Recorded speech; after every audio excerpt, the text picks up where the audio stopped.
Not gonna talk about it anymore. So you're telling me that there was a black super soldier decades ago and nobody knew about it? Hello guys, मैं हूं गुलशन और आप देख रहे हैं कॉमिक्सोपीडिया। तो ये सीन्स तो आपको याद ही होंगे अगर आप falcon and the winter soldiers देख रहे हैं। और जो इस सीरीज को फॉलो नहीं कर रहे हैं तो उनके लिए मैं बता दूं कि सेकंड एपिसोड में हमें आइज़ाया ब्रैडली का कैरेक्टर दिखा, जिसमें कैप्टन अमेरिका और विंटर सोल्जर जैसे सिमिलर पावर हैं। और कॉमिक्स में ये कैरेक्टर आइज़ाया ब्रैडली कहलाता है ब्लैक कैप्टन अमेरिका, जिसके बारे में गवर्नमेंट किसी को नहीं बताती। इवन स्टीव रॉजर्स तक को इसके बारे में नहीं पता था। तो आखिर ब्रैडली कैप्टन अमेरिका बना कैसे, और फाल्कन एंड विंटर सोल्जर्स में आगे इसका क्या रोल होने वाला है, सब जानेंगे आज की इस वीडियो में।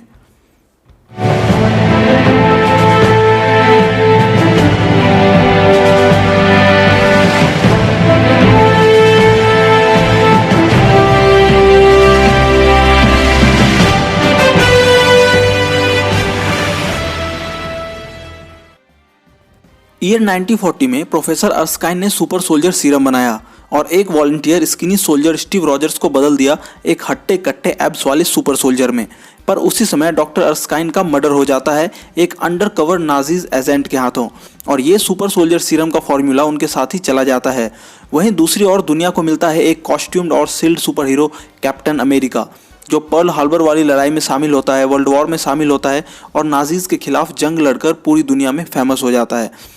स्टीव रॉजर्स की तरह करेज और डेडिकेशन रखने वाले और भी लोग थे जो अपने देश की सेवा करना चाहते थे। इन्हीं में से एक था African American young man आइज़ाया Bradley. अपनी सोच के साथ आइज़ाया अपनी प्रेग्नेंट वाइफ फेथ को छोड़कर आर्मी में ज्वाइन होता है। पर वो दौर था 40s का, जहां ब्लैक स्किन लोगों के साथ रेसिज्म आम था। तो ब्रैडली और उसके ब्लैक दोस्तों के साथ भी आर्मी कैंप्स में यही सब चीज़ें हो रही थी। उन लोगों को वो सारी फैसिलिटीज़ और ट्रीटमेंट नहीं दिया जाता था जो दूसरे वाइट सोल्जर्स को दिया जाता था। पर ब्रैडली को अब इसकी आदत पड़ चुकी थी, वो बचपन से ही ये सब देखता आया था। दूसरी ओर विल्फ्रेड नाम का साइंटिस्ट डॉक्टर अर्स्काइन के अधूरे सुपर सोल्जर वाले प्रोजेक्ट को सीक्रेटली स्टार्ट करता है ताकि कैप्टन अमेरिका जैसे और भी बनाए जा सके। क्योंकि ये प्रोजेक्ट सीक्रेट था तो उन्होंने 300 से ज़्यादा अफ्रीकन अमेरिकन सोल्जर्स को एज अ टेस्ट सब्जेक्ट चुना, क्योंकि उनके गायब होने पर भी गवर्नमेंट या एडमिनिस्ट्रेशन में कोई भी नहीं पूछने वाला था। जिन लोगों ने अपोज किया उन्हें मार दिया गया और उनके घर वालों को खबर दी गई कि उनके हस्बैंड वॉर में शहीद हो गए हैं या किसी ब्लास्ट में मारे जा चुके हैं। इन्हीं टेस्ट सब्जेक्ट में था आइज़ाया ब्रैडली। सारे सोल्जर्स को कैदी बनाकर उन पर हर तरह के एक्सपेरिमेंट किए जाते थे, पर इसके रिजल्ट में ऑलमोस्ट सारे सब्जेक्ट्स मारे गए। बस 6-7 लोग बचे, पर उनमें भी किसी न किसी तरह की डिफॉर्मिटी आ गई थी, जैसे कि कोई अपाइज हो गया था, किसी का सर बहुत बड़ा हो गया था। उन्हें पहला सक्सेस मिला। सभी बचे हुए लोगों को जर्मनी भेज दिया गया लड़ने के लिए, पर बाद में पता चला कि जिन ट्रक्स में उनके लिए वेपन्स आने थे उनमें मेडिकल फैसिलिटीज़ की चीज़ें थी। सब के सब मारे गए और बच गए आइज़ाया ब्रैडली और उसके 2 दोस्त। 2-3 महीने बाद तीनों को एक टीम में शामिल होकर लड़ने जाना था, जिसे खुद कैप्टन अमेरिका लीड करने वाला था। पर एक रेसिस्ट सीनियर ऑफिसर के भड़काने के कारण आइज़ाया के दोनों दोस्त लड़ने लगे। सीरम और इतने एक्सपेरिमेंट ने उनको पागल कर दिया था। दोनों आपस में लड़ने लगे, जिसका फ़ायदा उठाकर उस वाइट सीनियर ऑफिसर ने दोनों को शूट कर दिया।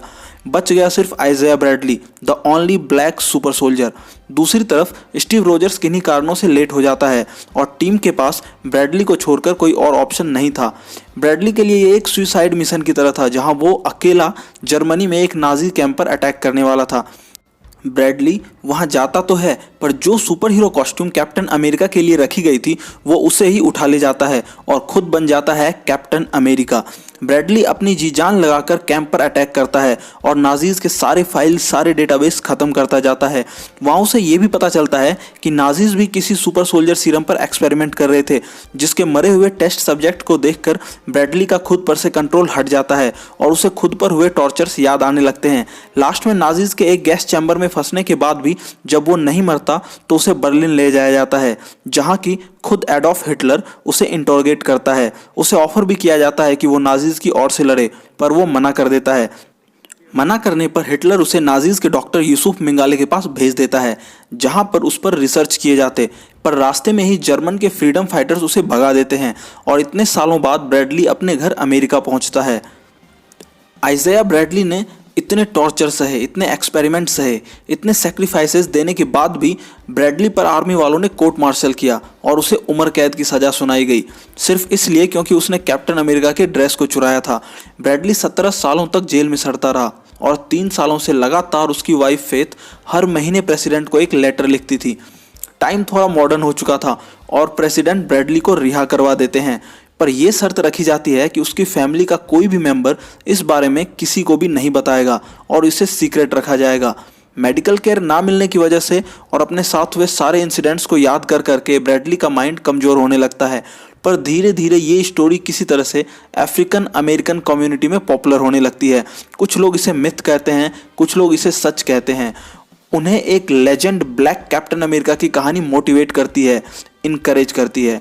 इतना ही नहीं, ब्रैडली का सुपर सीरम उसके नेक्स्ट जनरेशन में भी पास होता है और उसका ग्रैंडसन एलिज़ेआ ब्रैडली बनता है पैट्रियट, जो कि यंग एवेंजर टीम का फाउंडिंग मेंबर भी है।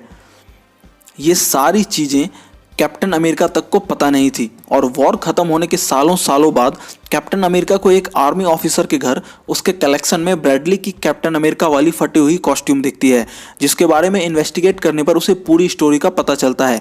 कैप्टन ये सब सुन के शॉक हो जाता है और वो पहली बार ब्रैडली से मिलता है, उससे माफ़ी मांगता है और उसे उसकी कॉस्ट्यूम वापस करता है, क्योंकि जितना हक स्टीव रॉजर्स का कैप्टन अमेरिका टाइटल और कॉस्ट्यूम पर था, उतना ही हक आइज़ाया ब्रैडली का भी था।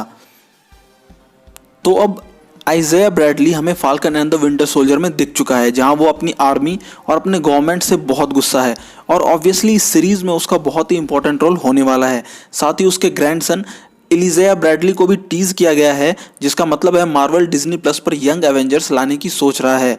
तो guys, super hero super villain origin के आज के इस एपिसोड में बस इतना ही। मिलते हैं अगली वीडियो में। जाने से पहले अगर आपके चरण यहाँ पर पहली बार पड़े हैं तो उस रेड बटन पर अपने पैर रखिए और इस चैनल को धन्य कीजिए।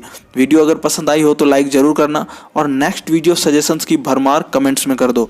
मेरा नाम है गुलशन, यह है कॉमिक्सोपीडिया। सी यू।